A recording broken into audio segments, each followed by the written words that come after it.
afternoon, everyone, and welcome to the latest in our series of webinars that IMS have been holding on how to use Zoom and looking at the features of Zoom. So our webinars to date have been much focused around the education sector and using Zoom securely and using using the basic features on running meetings. Webinar is a feature of Zoom that many people are now familiar with due to the many webinars that have been run in the recent times. What we would like to do today is to have a look at just how a webinar should look like, what good looks like basically. So that was the purpose of today's webinar. If we're going to look at the agenda for today. So just a little bit of housekeeping.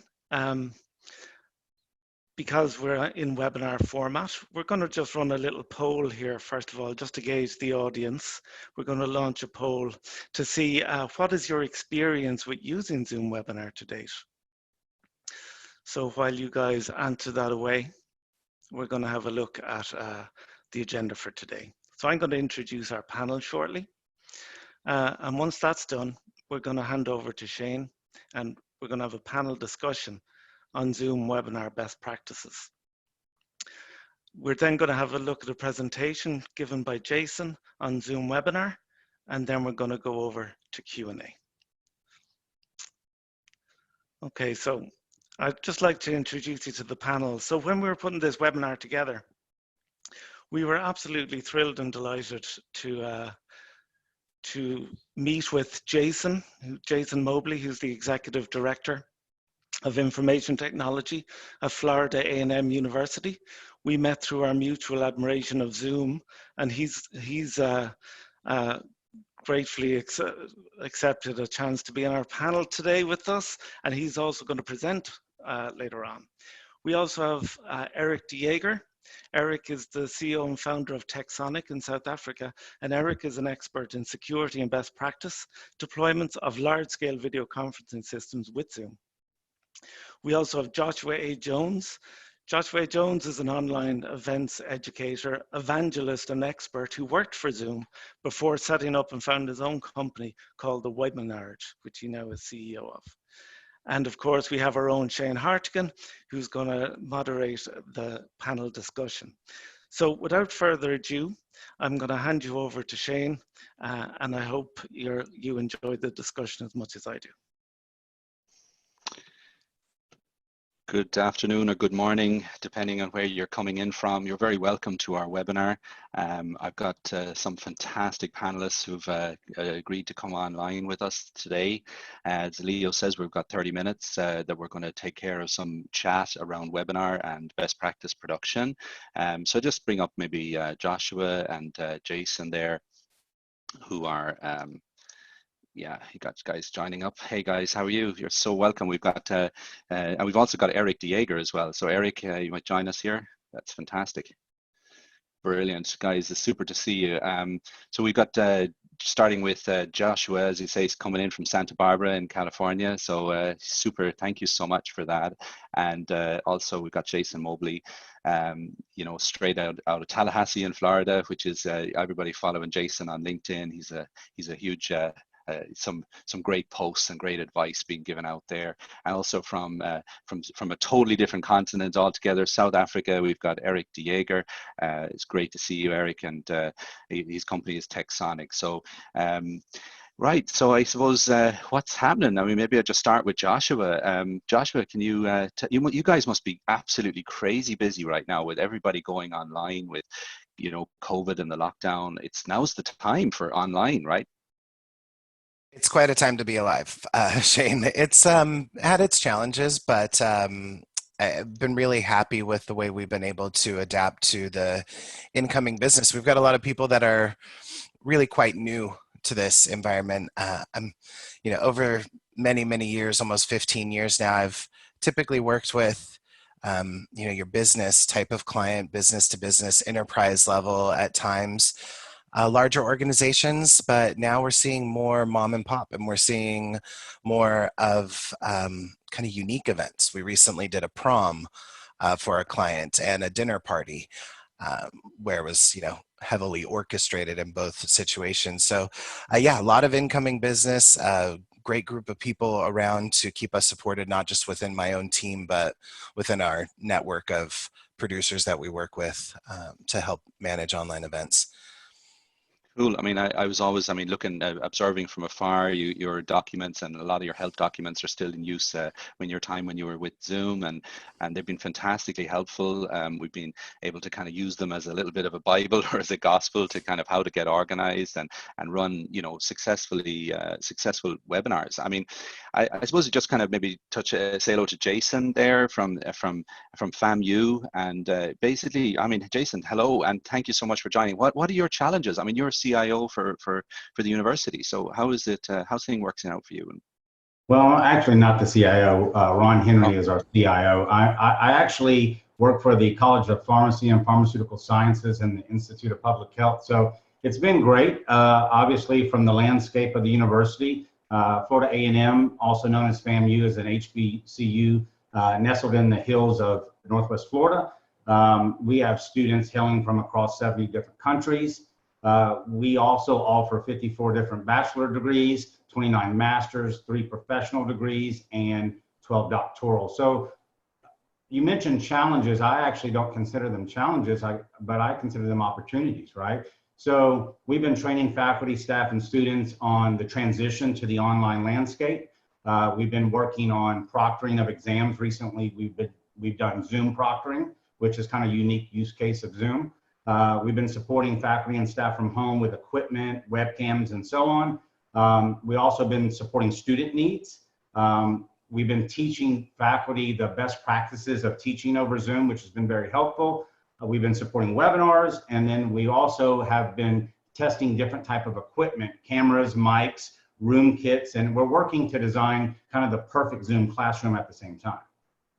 Right. Cool. I mean, I mean, with so many different diverse lectures going on in different buildings and different locations, I mean, in terms of webinar, it's a feature that many people are used to using meetings, right? I mean, and webinar is kind of, it's an add-on to Zoom. It's the hidden secret, but it's certainly getting a lot more popular. I mean, Eric, you guys are working in Texonic. You're the CEO of Texonic. Can you just fill us in a little bit about what the take-up is like with webinar and how people are getting on with Zoom and in general down your part of the world?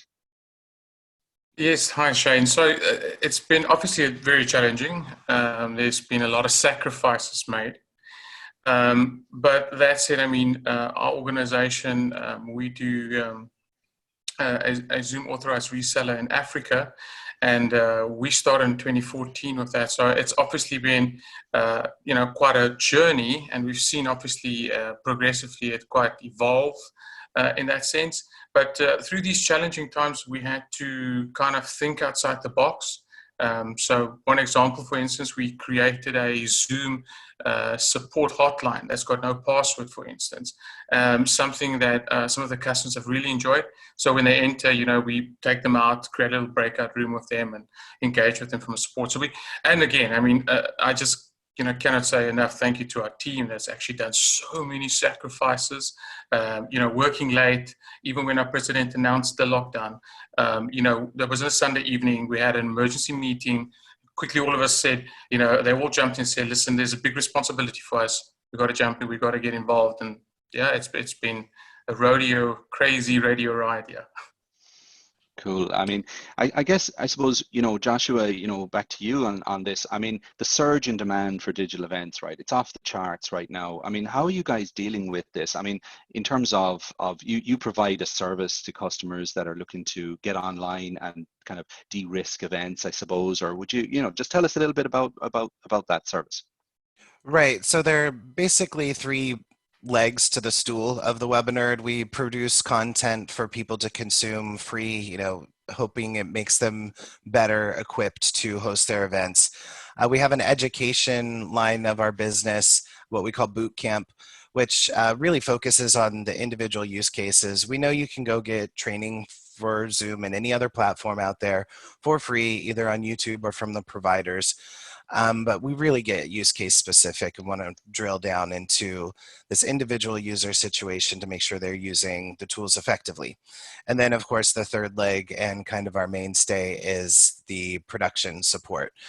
Where sometimes we're, kind of the Wizard of Oz behind the scenes. We can take more of a moderation role. And right now we're looking to kind of scale that up to a more flexible model for some larger events and series as well. So there have been some changes, I'd say, to the way we work, but the business hasn't changed much. Maybe some more unique events, like I said earlier. I got to help somebody set up for an aerobics class via webinar not too long ago. So Wow. like I said, what a time to be alive. People are doing all sorts of stuff out there. As far as what we look forward to, just kind of expanding our services and trying to reach more, bring on more people. There's a lot of talent available right now, given our certain circumstances. And it's a good time to take advantage of that and start treating those people well. Yeah, I mean, it's a lot more than just the technical roles inside in developing webinar. It's far more about the experience and the interactivity and how people, how people, if they enjoy webinars, and that's really important. And I think it's kind of sometimes missed in the market where it's like, oh, and often people call meetings webinars, which is another misconception, So, just on that note, Eric, maybe from a security perspective, obviously webinars have certain advantages and also over meetings, and meetings have advantages over webinars. And I suppose just to kind of clarify those things, what would you advise customers that are looking at doing, say, large scale public events or doing those type of projects? And yeah.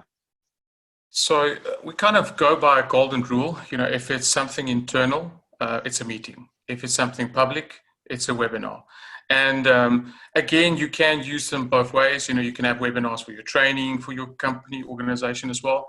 But what's really nice about like today's session, we have quite a lot of attendees, and we're basically able to ring fence them. And we're getting through our content, we're able to get through, we're not being disrupted by them in any way. So it's quite nice, that segment, but at the same time it's controlled. You understand? And as they feed us questions, for instance, we can address that as well. So I like the fact that you can ring fence that and separate it from that. And then besides that, obviously all the other security settings that Zoom has obviously put in place for normal meetings and webinars itself. Right. I put the same question to you, Jason. In terms of FAMU, like how in terms of adopting webinar technology versus meetings, for online delivery of content, when do you use webinar versus meeting? Kind of similar to what Eric has stated. If it's a public facing event, it's going to be a webinar typically. Also, if the event needs a certain number of people on video as panelists and others need to be off video as attendees, then we'll run a webinar over a meeting. One other use case that we have found is if you need a meeting with a very large number of participants, I would say typically over 1,000 to 3,000 up to 10,000, then we would use a webinar for that as well. Sure. There's a lot less traffic too with webinars, right? So, webinars, it's the audience observing the meeting as opposed to engaging with the camera and the microphone. So it probably takes a bit of load off if somebody has, mightn't have the fastest internet connection. Yeah, that's true. Viewing a webinar from an attendee standpoint doesn't take up much bandwidth. You're really just streaming inbound. It's, Right. YouTube levels of bandwidth. One thing I like to point out, meetings can be much more interactive. It's like everybody's in the same room, classroom, conference room type of situation, where webinar is more like an auditorium or lecture hall where you have people out in the audience seated. They don't necessarily interact at a high level, don't turn on webcam and so forth. So great way to reach a large audience without distractions. And to the point earlier, if you were to take a meeting with a group that's kind of open to the public, you need to be very clear that they're going to see people that they may not know and need to have etiquette on that session. So yeah, there are certainly risks there. Webinars are much more safe for that large audience. And you can control what people see more in a webinar. Stephen asked earlier in the chat already, asking about how we can control the gallery view that they're seeing now, which is possible in a webinar, whereas in a meeting, everybody controls their own view. Right, right, exactly. I mean, I just popped up, I mean, just on that question, I popped up a poll on, you know, what would be the most common use from the audience perspective. I mean, it's just polling away at the moment, and I'll share those results. I mean, a big thing is, you know, is prepared, you know, and being prepared for a webinar. There is work involved. It takes time to get things coordinated. There's a checklist and so forth. You know, I mean, there must be like people just downloading and jumping in with Zoom. It's absolutely possible that it's really easy to do it, but might not be the best idea if you're looking at providing a professional webinar, right? I mean, I just maybe put that one to Jason. What do you think, Jason? Yeah, absolutely. You know, the deal is a lot of people don't prepare enough when it comes to things like this. And one thing that, from a best practices perspective, that I recommend is that you do dry runs, you do practice sessions. You can take advantage of the practice session where it's almost like a green room, where the panelists can actually converse before the webinar kicks off, and then you can broadcast that. So there's a lot of features built in Zoom Webinar that allow you to prepare ahead of time. And the more that you prepare, the more successful the event will be. Sure. I mean, again, I mean, the same question over to you, Josh. What are you seeing? I mean, like in terms of people that say, hey, you know, I want to do an online event. What is your kind of steps that you'd follow when you start engaging with them? You know, if they're at a very early level of entry, you know, maybe first time through, it is a little bit, I guess there are some kind of intangibles that they need to understand. So usually I'll just dive in by going through the scheduling and settings on the account and just let the questions kind of drift out. And I always say the details really work out in the planning. By the time we broadcast on that webinar, go live to our audience, I'm really hoping I can sit back and twiddle my thumbs because we've prepared them. We want the technology to step out of the way so that they can engage with their audience. So yeah, it all shakes out in planning. And one thing I've had to learn recently is I'm a little faster at that than some of the people that are working with me. Right. And so I can't always just say, oh yeah, this will take us 5 hours and then hand it off to somebody else, because it just might not.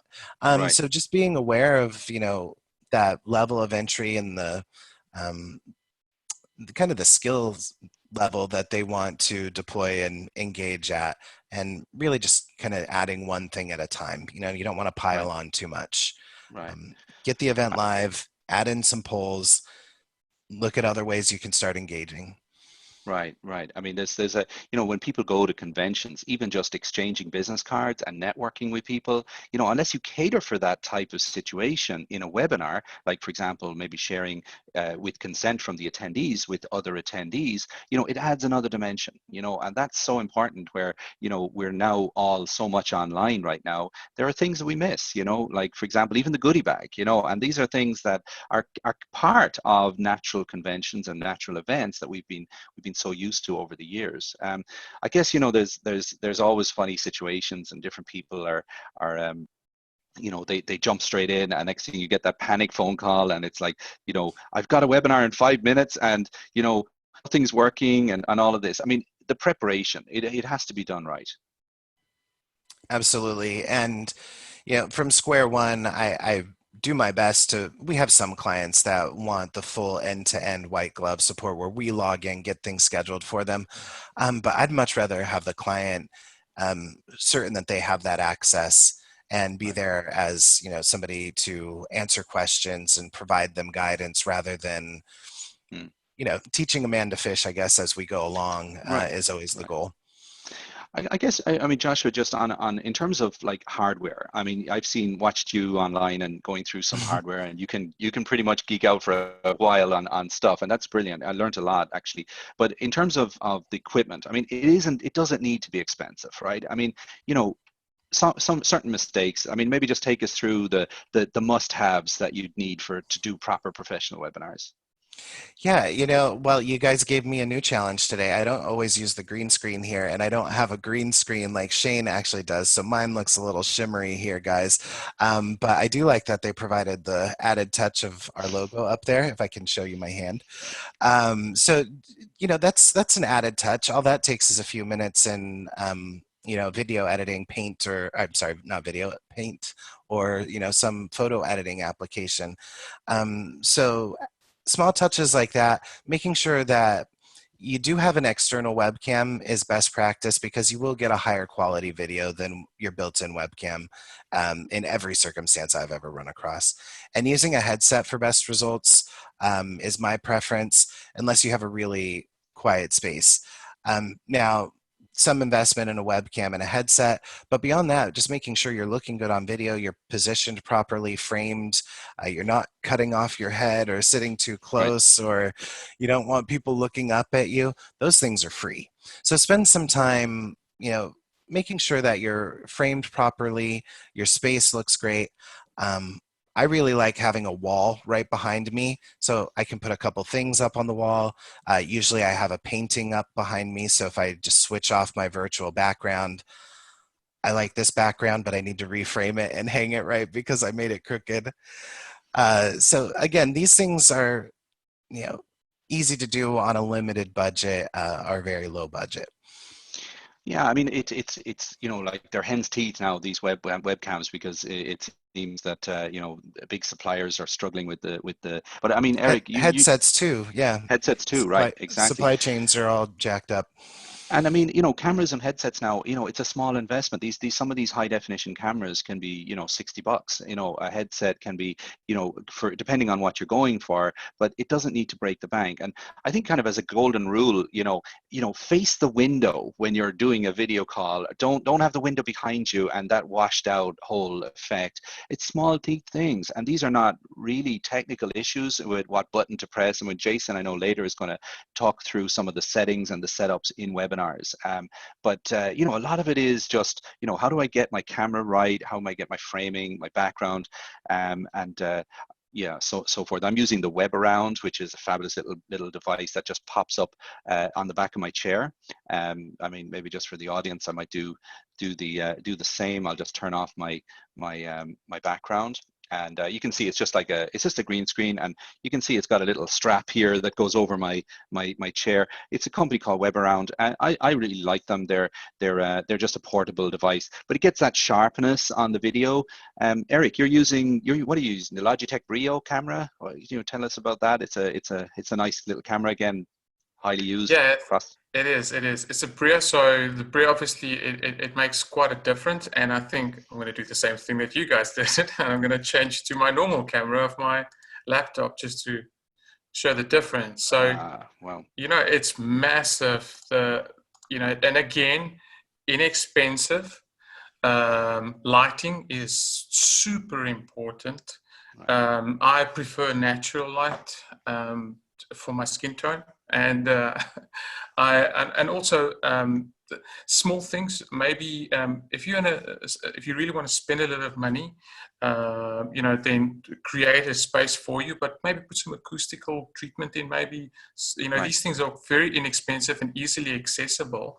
And then one very golden rule I also say when it comes to hardware is your machine. The machine you use is so important. If you're going to use hand-me-down grandma's tablet, it is going to give a terrible experience. Right.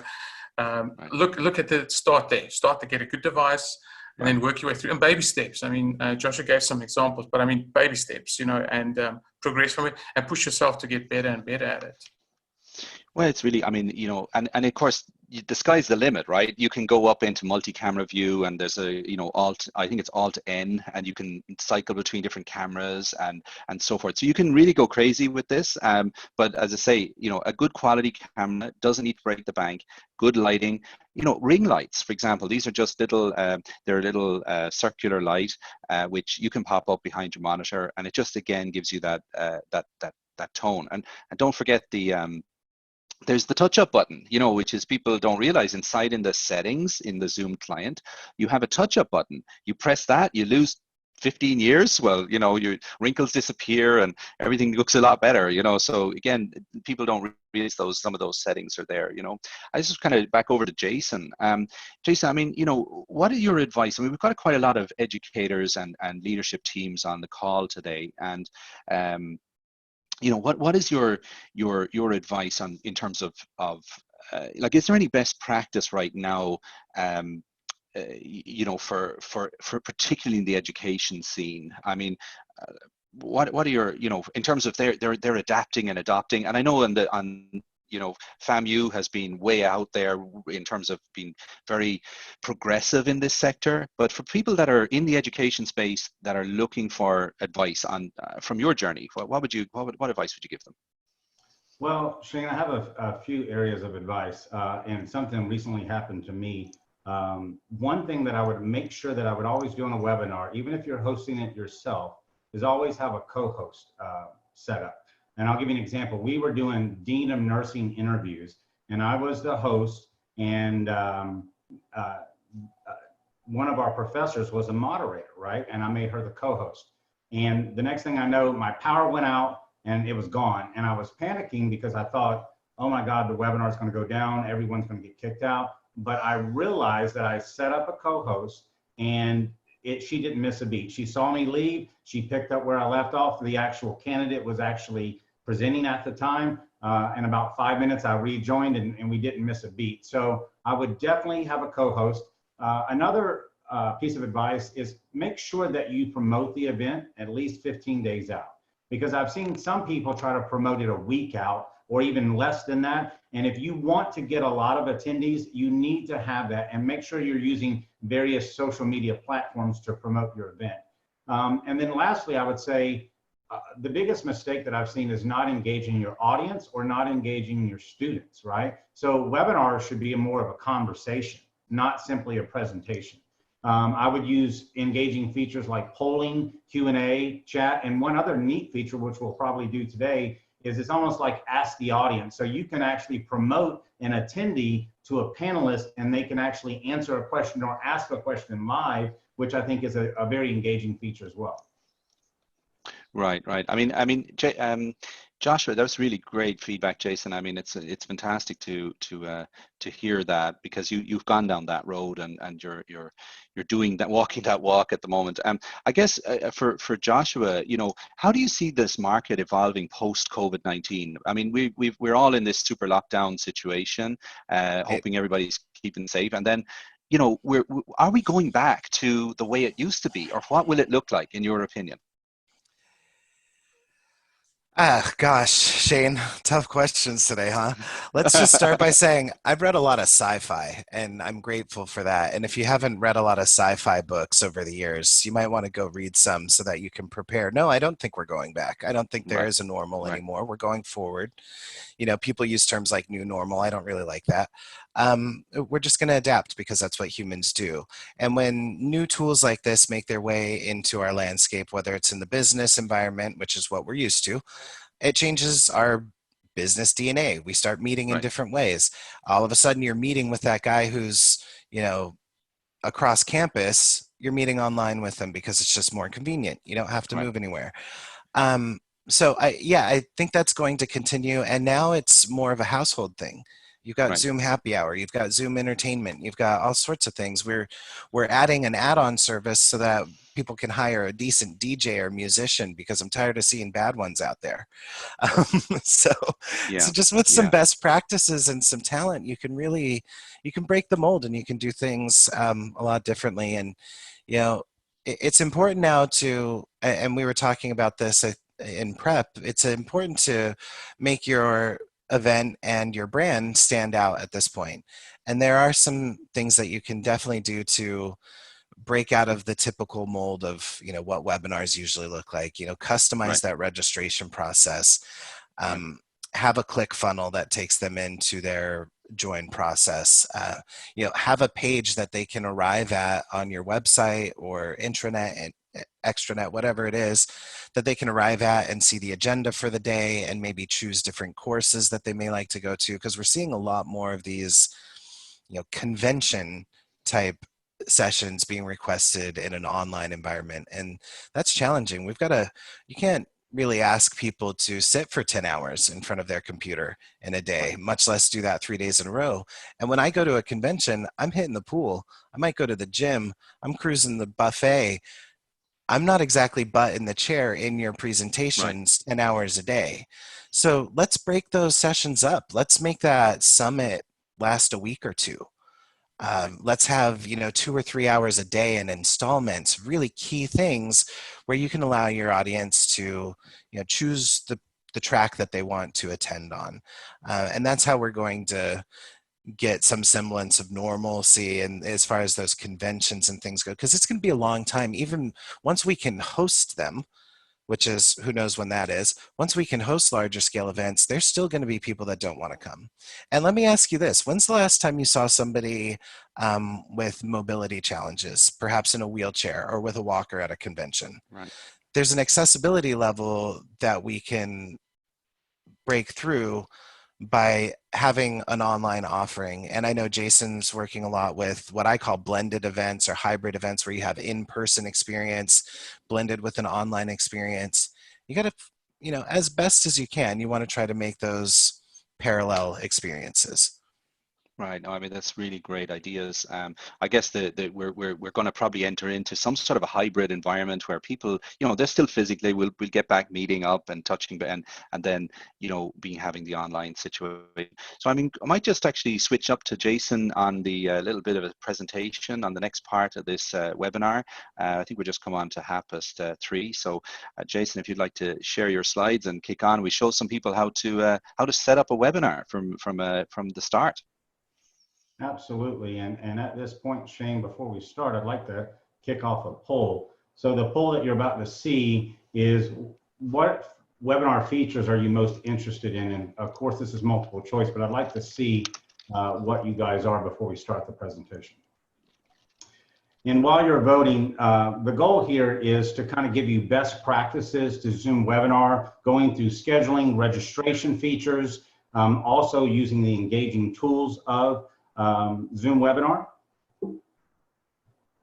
So the agenda today, we're going to talk about when to use a webinar, also various use cases, webinars versus large meetings.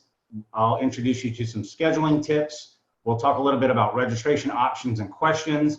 We'll go over adding polls. I'll show you how to integrate with various tools for live streaming. We'll talk about reminder emails, and then we'll finish with my top 10 best practices. And then we'll turn it back over to Shane and Leo to go over the question and answers, because I see some great questions that I'd love to answer. So why use Zoom Webinar? Well, first, it helps broaden your reach, because with Zoom Webinar, you can use up to 100 panelists, and you can do video, voice, and screen sharing, and then you can have up to 10,000 different attendees. You can make it live or on demand. So typically we do live events, but there are times where you can pre-record a webinar and then host it as an on-demand type of event, or do both. You can use Facebook Live and YouTube integration. So right now we're actually streaming to YouTube at the same time as we're doing the webinar. From an easy management perspective, the scheduling, registration, reporting, and host controls are very simplistic, and I'll go over that today. There's a host of engagement tools built into Zoom Webinar, from polling to chat. You guys are already actively using the Q&A, and I love it. And then, of course, at the end, we'll promote attendees to panelists and show you how that feature works. From a key integrations perspective, one thing that I'll talk a little bit about is paid versus free webinars. And I think that's kind of the next iteration of Zoom webinars. So there are tools like PayPal, JotForm, and even Zapier that you can actually charge for your webinars. The difference with a paid webinar, though, is the content has to be different, and it has to be top shelf. So you don't give that away for free. You give good free webinars that introduce you into a paid webinar. So if you have questions about that, we can discuss that a little bit later.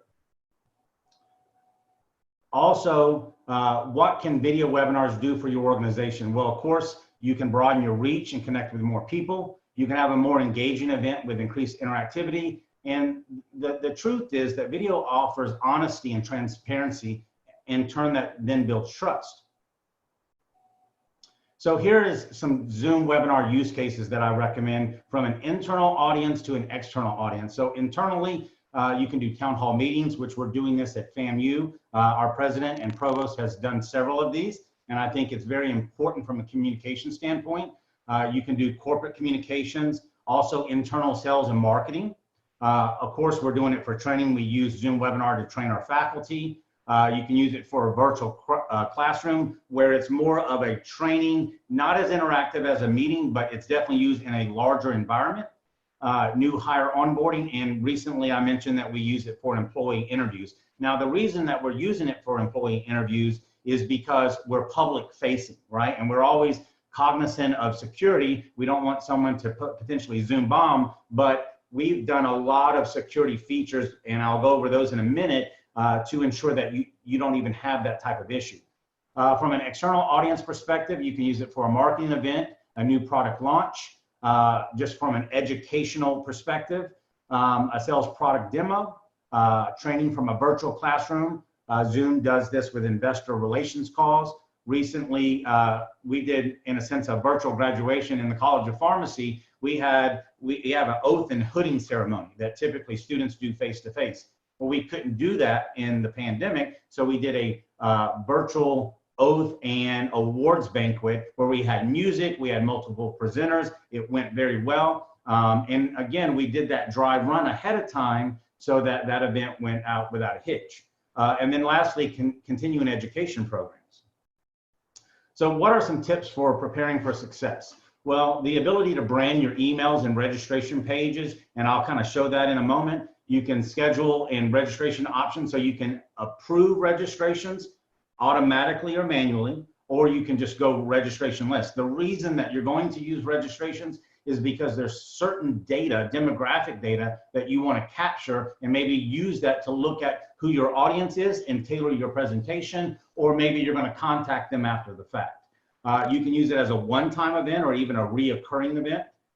There are templates built in that allow you to create a new webinar quickly and then reuse settings from a previous webinar.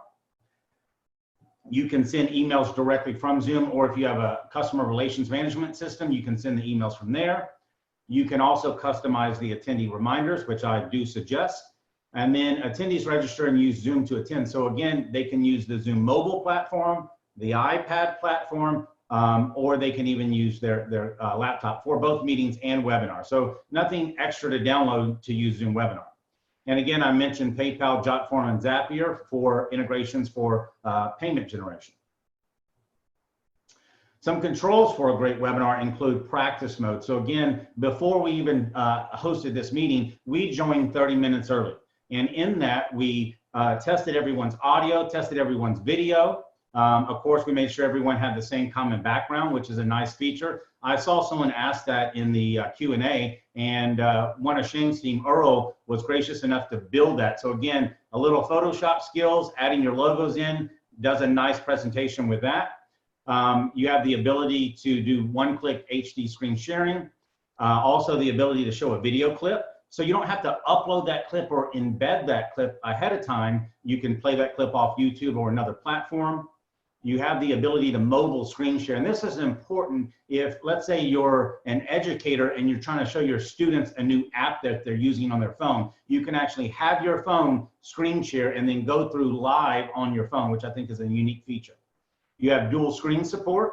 So if you want to show panelists or your presentation at the same time, and it's very easy to unmute and mute panelists in case they forget to do so. And just as with Zoom meetings, you can record locally or in the cloud in MP4 or MP4A format. From an audience engagement perspective, you have seen the polls that we've created, so you can do as many of those as you want. I do suggest that you do them along the way because maybe the next content you want to tailor your audience for that. Shane and I have had some discussions as you see the poll questions, and then at that point, you were going to go one direction, but you determine that their needs are a little bit different. So you kind of modify your presentation on the fly. There's flexible chat options. So right now we have the chat disabled, but you can have the chat set up where everyone can talk with everyone, which typically I don't recommend. You can have people talk with a panelist if there's a need, or specific panelists if they have questions for them. But typically I recommend using the Q&A dialog box with live or text answers. So the one thing that you'll see that's happening in the background is Shane's team has some technical advisors that are sitting in the background answering a lot of the questions so that everyone can see the answers to that, and that helps other people bubble up different thoughts. But we will do some live Q&A at the end. Attendees can raise the hand, and then again, I covered this before, but you have the ability to promote the attendee to a panelist, giving them audio and video capabilities. Now, post-webinar, there is a robust reporting for registration attendees. You can even see all the questions in the Q&A. You can see the poll responses, and you can see if anyone had any performance issues. Yes, you can export that file to a CSV file, and then you can automatically export to your CRM through REST APIs with fields that you can customize. So what are the differences between webinars and large meetings? So again, Eric stated this, I stated this. If your event is public facing, I do recommend that you use a webinar. Also, if your event needs to not have the attendees to be able to talk or be seen on camera, always use a webinar for that. And another big feature is the amount of participants that you need. Typically, the meetings are 100, 200, 300, and 500. There actually now is a Zoom large meeting for 1,000 licenses. But again, Joshua mentioned this earlier, if you need that, everyone in the same room having a conversation, then use a large meeting. But if you're actually training or presenting to people that don't necessarily need to talk, then I would use the video webinar for that. And then also, large meetings have breakout rooms, whereas video webinars use the Q&A, and then of course they have the green room or practice session for that. So let's talk a little bit about scheduling a webinar. So you select the date, time, and topic. You determine who you want to be your panelist, and then you need to determine ahead of time if you want to require advanced registration with automatic or manual approving. Most webinars that I do, I always want to set up registration because I want to know, number one, how many people are coming in, and I want to know who my audience is. So once you log into your Zoom account, you select My Webinars. Of course, you do have to have a webinar license, and then you click Schedule a Webinar. From there, you're going to get presented with this screen. So these arrows that I have up, they're important because the first arrow, of course, is where you use the template, right? And the other feature is you have the registration. So that's where you turn that on. And then, of course, at the end, you have the webinar password. I saw some questions about best practices and security of a webinar. Always, always, always use a password, whether it's a webinar or a meeting. I see a lot of people still don't do that. And I see in the news where people say, I recently was Zoom bumped. Well, honestly, at this point, Zoom has given so much education on that. You need to have a password, 100%. Now, on the next slide, we have the webinar options. So of course, this is how you turn on or off the Q&A, turning on the practice session. This is where you can record the webinar. And then at the bottom, your alternative host. So this is where you state your co-host. You put their email addresses in, and yes, you can have a lot of alternative hosts. I actually had one where we were doing proctoring over Zoom, and I think I had 30 different co-hosts added. So you can have a lot if needed. So once you book the webinar, you're presented with this screen. So this is where you can set your invitations, email settings, and so on. So at the top here, you have your invite panelists. That's where you put their email address in, and I'll show you that on the next slide. Then you have your approval options. And then at the bottom, and this is something that we probably check on a day-to-day basis, how many people have registered? You can click view and actually see who those people are. So you're always kind of tracking, and that also speaks to your social media platform. Do you need to do more promotion?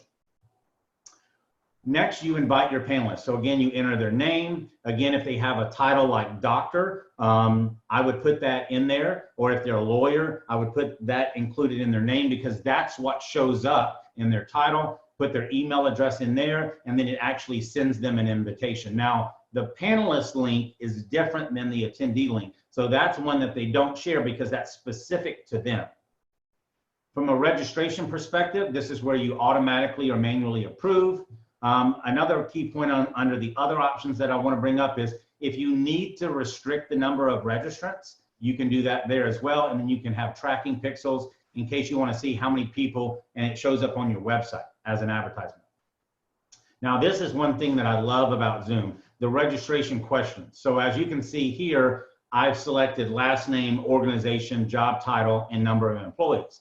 But on the next slide, you also have custom questions. So let's say there's specific questions that you want to ask. So you can ask short answer questions, single answer or multiple answer questions. Maybe have you ever used Zoom Webinar before? So these are things very key that you want to know that's not default in Zoom.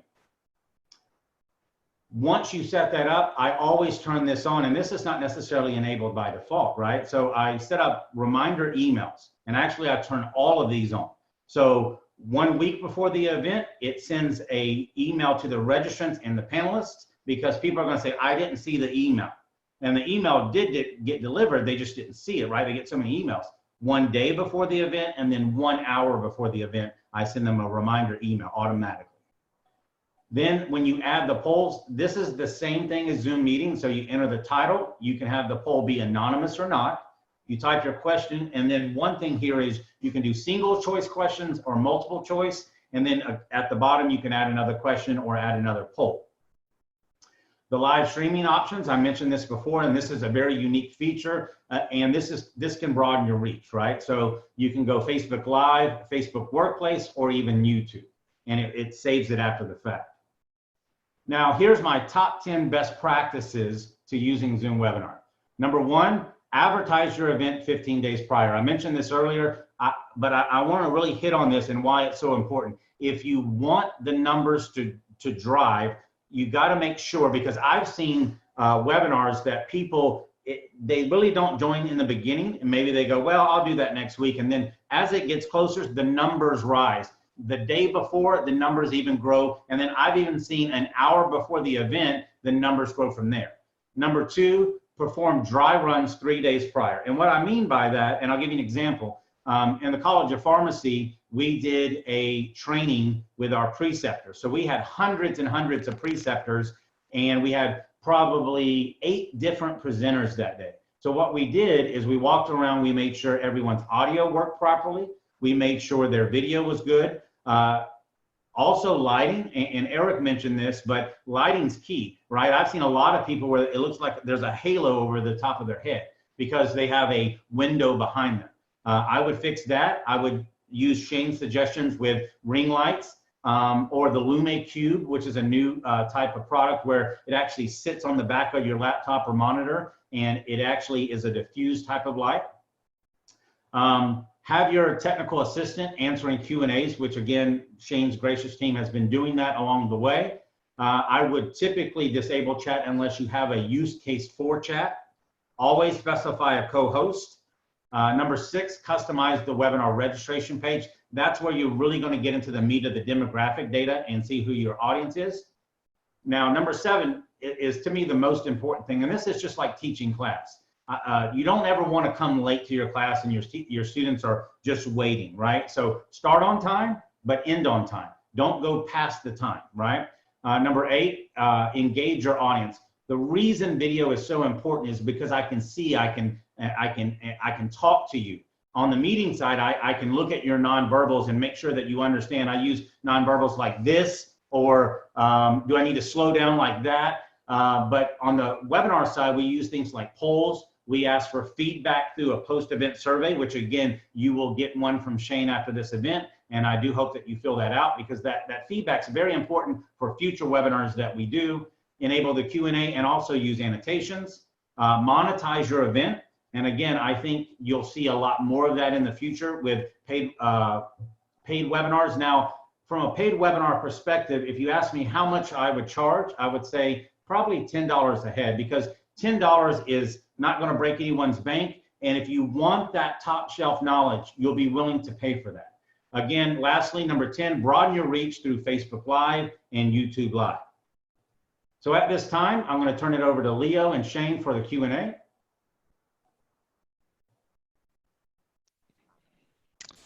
Jason, thank you so much. That was a fantastic presentation. You answered a lot of the questions during that presentation that have been coming in the background. Just as a matter of course, at the moment, we have an option at the bottom of the screen that we had not enabled until now called Raise Hand. So if anyone wants to ask a question from the audience, you can click on that Raise Hand button and we'll try to bring you up and answer your questions. So, as Jason said, there's been lots and lots of questions in the background coming in, and myself and Dennis and Earl and a couple other guys and panelists indeed have been busy answering your questions live. But we've kept a few just to go through here. I'm going to kick off a very practical one from Grace. Is there a way of not allowing attendees into the webinar until you are ready, or when do they come in? I'm going to hand this one over to Shane.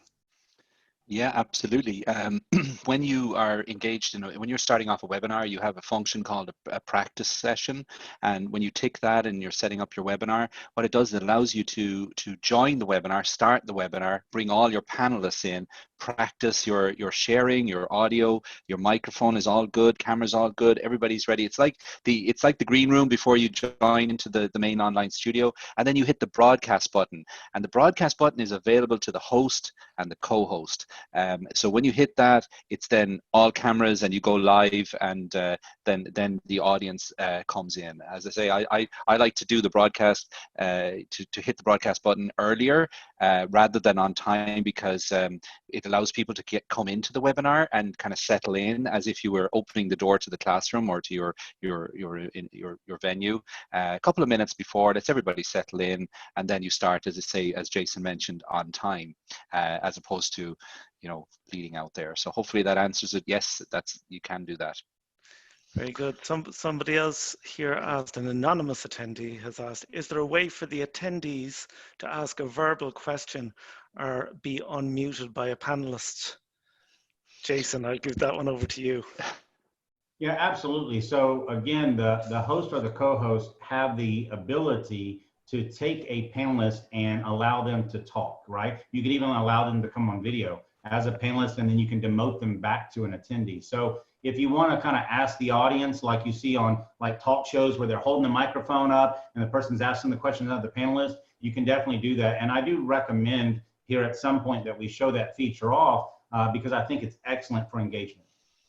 I can see there's actually Eddie has got his hand up. I wonder if Eddie come on stage. We're going to maybe hit the, so there's a little button here on our screen right now, and it is an allow to talk. I think that was a question from somebody else. Would you have to invite somebody on as a panelist to actually hear their audio? Absolutely not. You just hit the allow to talk. We give it a go. We'll see what happens here. Hopefully, so I've got Eddie just come up here. So Eddie, hopefully you can hear us. I hope this is real live stuff here now. So there you go. I can hear you. See you've unmuted.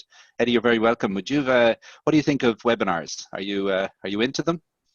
Becoming a fan, Shane. I'm finding your webinars that I've been taking part in to be very informative and instructive. There's a lot of stuff today that's kind of maybe not for me in the sense of because it's for business and whatever, but more listening to Jason and about the educational aspect, because I'm a secondary school teacher in Ireland and I'm using it more over the last 11 weeks because of the pandemic. I've been teaching at home and finding that the difference between Zoom and Teams, using Zoom a little bit, using Teams a little bit, and getting the benefits of both, but finding that Zoom sometimes is better because I can see all the camera screens and see all the kids and stuff like that and such like. So my question really was probably to Jason more than anybody else would be, in the educational setting, have you any tips, tricks, hints that you can give to secondary school teachers, which probably would be high school teachers in America, that they could use in their classes to engage their students and to help their students to learn better?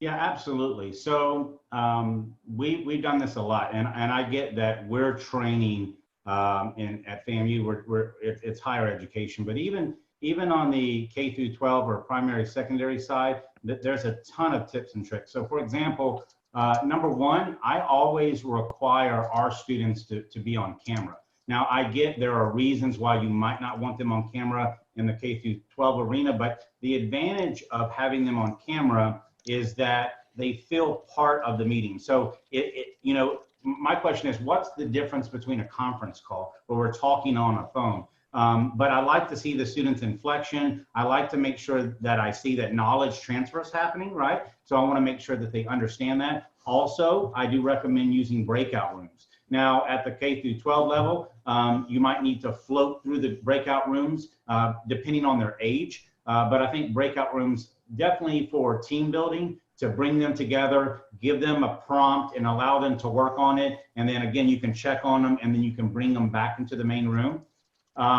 Another feature that I recommend is to make sure that you're always engaging the student, right? So, you know, we talk a lot about best practices of teaching online, and it's not always about just using the technology, but there's pedagogical differences from teaching face-to-face to online. So again, that's why I want to see my students. I use the raise hand feature, so I don't let the students just blurt out, but if they raise their hand, I make sure that I call on them. Another thing that I've kind of presented in another webinar, but I call it embrace the pause. Now what that means is typically a lot of teachers are used to just talking and teaching, right? But in an online environment, I think people can somewhat get disconnected from that. So what I would recommend is, as you're teaching and you've just finished a point, pause for a second and ask for understanding, ask if there's any questions, because then you'll get your class used to saying, yes, Mr. Jardy, I have a question, and then they'll ask along the way, and then the engagement increases. So I hope that answers your question, sir. Brilliant. Great stuff. I've just a question in here from Elaine. Would IMS do a webinar specifically on creating a webinar? Good question. And I think a lot of people have been asking us in recent weeks, would we actually show them how to set up an online graduation, do an online event for their schools in particular, as is coming to the end of the year.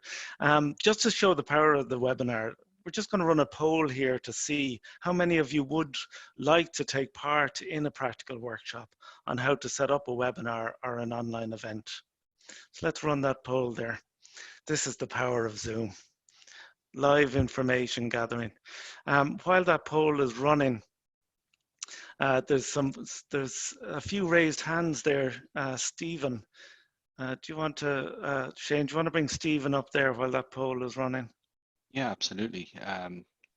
I think I think he should be online there. Septa Stevens, is that right? Or oh no, Septa, that's oh sorry, yeah. Septa. Apologies, Septa. My mistake. I'm going to actually bring up Stephen as well for both of you. Hi, Stephen. Hi, Septa. You're live on stage. Maybe we might take Septa first, actually. Okay, no problem. Can you hear me? Okay. Yes, absolutely. Good. Crystal good. clear. Crystal clear. My question is really the breakout rooms. I've just started using Zoom now in the past few weeks. I'm primary school principal, small two-teacher school, and I'm just the one teacher in the school using it. I use it every day. The kids love it. We use the raise hand. We use the polls. They love the polls. But my question is really the breakout rooms. I've used it a couple of times, but is there a facility to actually see both rooms at the same time? Do you know, because you kind of have a group of children out there, you don't know what they're doing, or the giggling or the messing or whatever. Is there anything where you could actually just even view them and know that they're working or they're doing what they're supposed to be doing? It's a very good question, Septa, and one that's been asked before on our education webinars. Unfortunately, there is no way of viewing all the breakout rooms at the one time. Zoom have made it very, like breakout rooms is probably one of the best features of Zoom in terms of online teaching. But they've made it very easy to move between the breakout rooms and set up the breakout rooms. But as of yet, they haven't, they don't have a facility to view all. If you were lucky enough to have a teaching assistant or a responsible pupil, you could make them co-host and they could be in one of the other rooms. But it's a great question. And to be honest, it's one that we've asked Zoom. And good. Zoom are very fast to, one thing I should say about Zoom is they're very fast to adapt to what's needed. And many of you have, I can see from the attendee list, many of you have attended some of our education webinars to date, and you can see how fast they moved, particularly in terms of security and how they made the classrooms so secure and so easy to use. So when we generally, when we ask Zoom a question, they respond. Mhm. I hope that's answered your question, Seb. Okay, We might thank take you. Stephen as well. Thank you, Septa. Stephen, you want to? Hi, folks. Hi. Just first of all, congratulations on incredible content on all of your webinars so far. I put up my hand during Jason's talk. It was something that occurred to me that is well worth noting, that I see a lot of people on webinars, is to eye the camera as much as you can. It gives the person at the other end, the viewer, a much better connection with you, with your content. And as I say, I've run with very little training. We've run successfully end of year ceremonies, I suppose is the word you'd use. Over the last week, I've been very busy, and see also the reaction coming back from the parents, from the students, and I also see, unfortunately, my own students. No offense to their school, but they didn't have anything, and they really missed out. So well done on the work you're doing, and thanks very much. No, it's really, really good advice there. Thank you, Stephen. I completely agree. And I'm actually sometimes, because you've got so many screens and you're watching so many things, it's really hard to kind of, keep looking into that camera and you're relying on that helpers and the team and engaging with everything. So no, absolutely. It's a good skill. You do identify with the audience when you look straight in the camera. And so yeah, great tip, No, it's I guess we're just coming up to 4 o'clock, so our 1600 hours UK time. So we have a few more questions, Shane. Will we just run on for another few minutes? As I say, Jason said we have got to start and end on time. So look, I'm absolutely happy. It's fantastic to see so many people in the audience, and the Q&As are flying. So absolutely, if everybody's okay, we can. But as I say, feel free, guys. If you need to bail, you're on. I'm just conscious of everybody's time. The one thing I wanted to point out, Shane, because I do believe in the whole pay it forward approach. So if any of you do need to leave and don't want to stay for the questions, reach out to me on LinkedIn. I'd be happy to answer any questions that weren't answered. Even if you need to have a Zoom call with me and just kind of go over questions, I always believe in paying it forward. Yeah, I just see there's no, that's fantastic. I mean, Jason, you've got some great posts, and congratulations, by the way, on your son's graduation. We saw that one during the week, and it's a pity and it's so sad, but yet at least Zoom is here to do this. That there's a whole generation that are going through online graduation. I did one yesterday with the school, and it was emotional. It was emotional. I'm not part of the school. I just said I'd help them out, and it was difficult, but it was a great event. And they had the whole recap of the year, and so I did it all on a webinar. So again, that was at least that's there. It's the only thing. What would we do in this situation if we didn't have it? And that's, I suppose, is worth to think in the back of the mind. Guys, just at this point, I would like to point out that we have set up a website, particularly aimed at the education market, really, but anyone else that wants to go, it's called ieducate.ie. And you can go there, and there's lots and lots of resources and videos and links to the guys and links to their content. So ieducate.ie. Also, for those principals and teachers in the audience, don't forget tomorrow is the last day for entry into our competition to win an amazing video conferencing mobile Zoom room D10 screen. So get your best case use case of Zoom in by video before close of business tomorrow to be with a chance to win that great prize, thanks to D10. Yeah, I guess there's some questions as well coming in, just in regard to like recording webinars. We're in a time when it's view on demand. It is a great feature to have that. Zoom also have a fantastic feature within the recording function where it will do transcription. So when you're doing a webinar, the entire meeting is not just recorded into separate files or you get a range of files. It's doing multiple recordings. So for example, you get the audio content on its own, and that's great for if you've got a podcast channel or you want to release that audio track only. You can have the gallery view or the individual view, but the magic part is they've got transcript, which is run by a company called Otter AI, and it is incredible. You can effectively have the entire event typed out while you're asleep. It just works in the background, and you have the transcript. And again, the comprehension goes up. It grows as people can observe the text and hear the video. And watch the video at the same time. So, I mean, do you guys, Jason, do you use transcript services as part of your setup? Are you finding what do you think? We use it a lot, actually, and we have a couple of different use cases. So for one example, and we'll use this today, we have a faculty meeting this afternoon.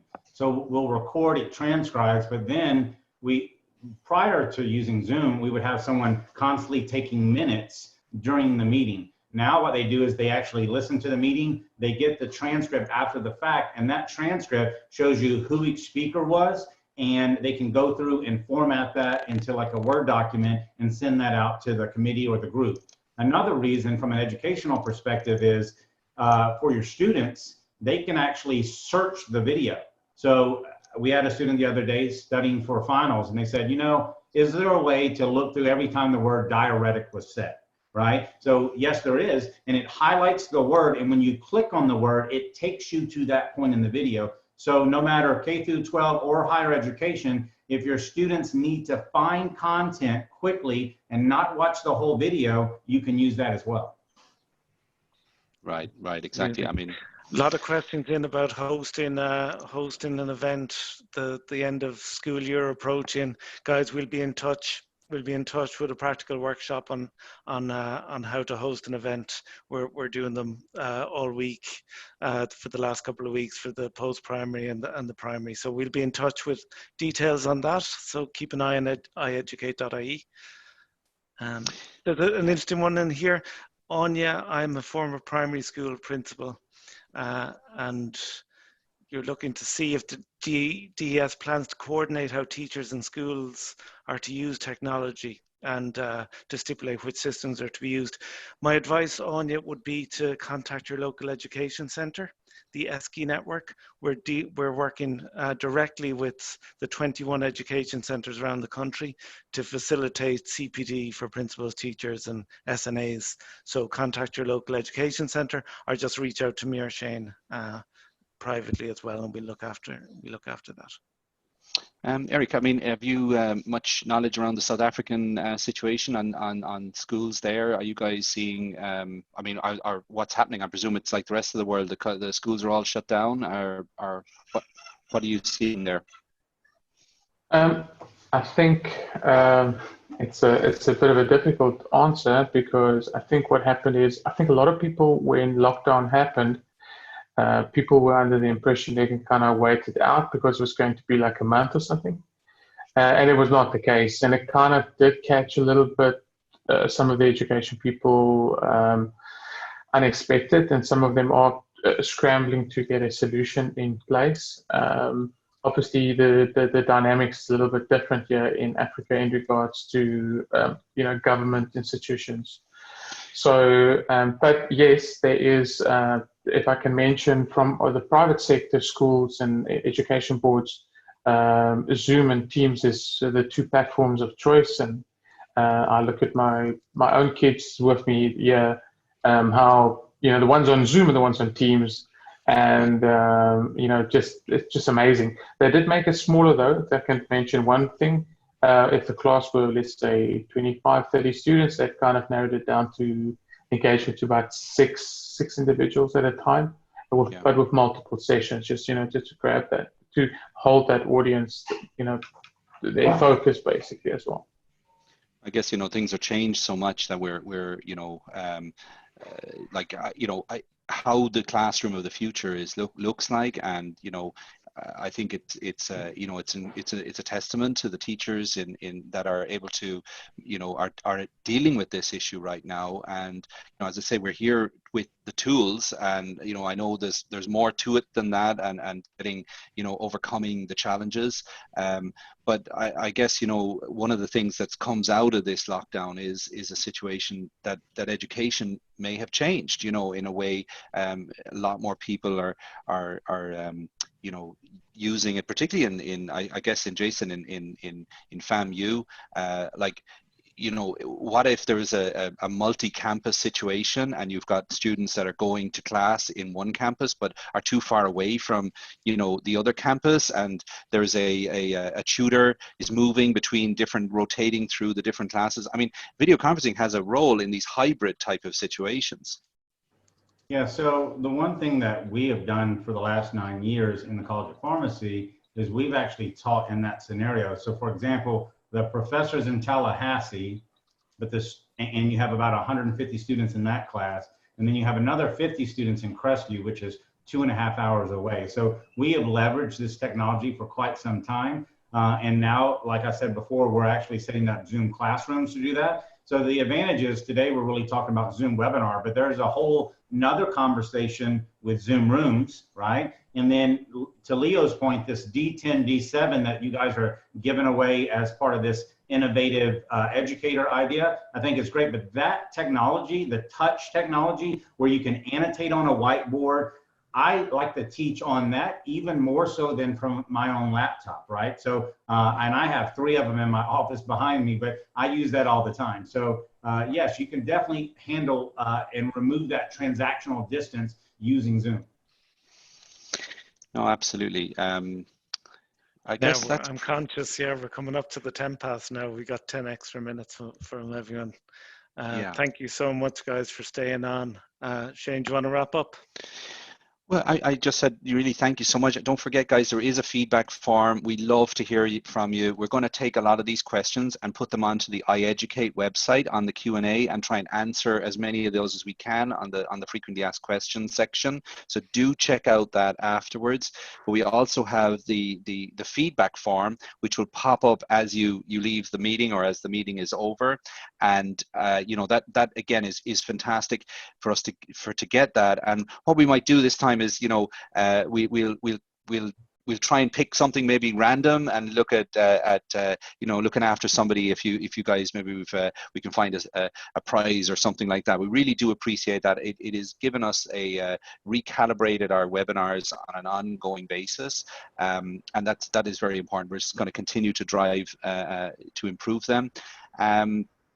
Other than that, I think I'm good. I really enjoyed it. I wanted to thank you know, thank the panel and Leo and all the crew behind that are doing the answering those questions. I'm sure they're going to need some downtime after this because it's intense. We've I think we'd over 120 questions that have come in.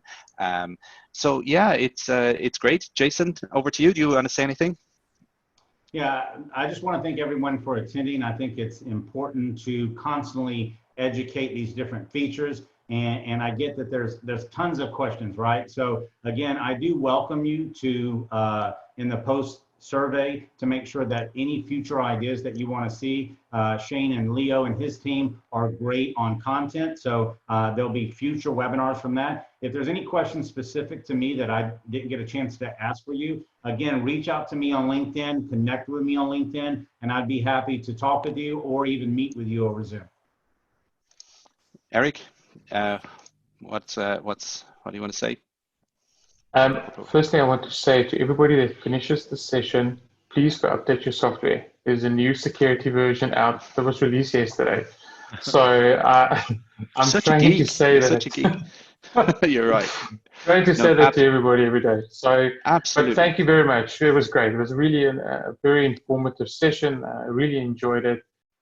Thank you very much, and everybody that's taken the time to sit through this and to see this, because you know, it just shows that there's a lot of people out there wanting to, put good content out there and really up their game as well. And these are the kind of platforms that's going to allow for that. So we really thank everybody and thank Shane and the initiative for PyMS as well. Yeah.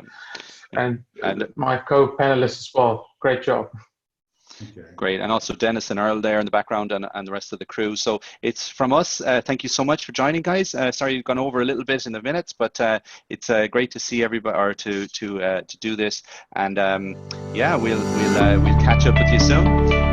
So look out for the next IMS webinar, and we really appreciate your attending. Bye from me.